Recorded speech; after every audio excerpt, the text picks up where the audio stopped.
Hi, it's me again with CorelDraw Tips and Tricks. Somebody sent me this graphic, and it is pretty sharp. It came in as a PDF. He asked if he needed to convert it. The only thing when you bring it in the Corel, and if it did like mine, the I, the B, the C, and you could spend a long time replacing that. I already found a font. It's a little different, but if you take your time, and this would probably be sufficient. But what I'm going to do, I'm going to select my font, hold down the Shift key and double click the rectangle tool. I'm going to set my nudge factor on 4 inches. And I'm going to nudge that rectangle out of the way. I'm going to select all the font and I'm going to delete it. I'm going to nudge that spot, that rectangle right back. Now I'm going to select my font, hold down my Shift key and select the rectangle and I'm going to go CE.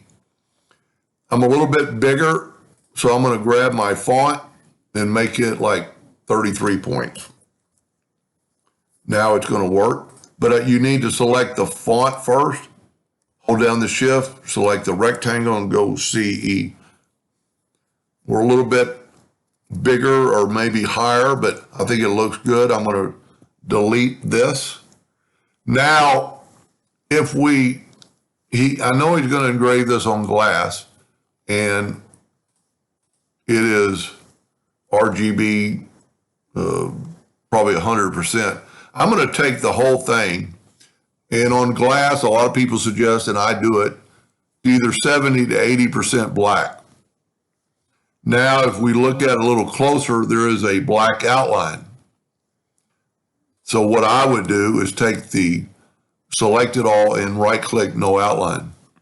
That way, it's going to be more a solid color. And just give that a try. I mean, the graphic is super sharp. I don't think you need to do anything to it. The bottom font, for some reason, came in great. So if you want to look for a better font, but that would probably be sufficient.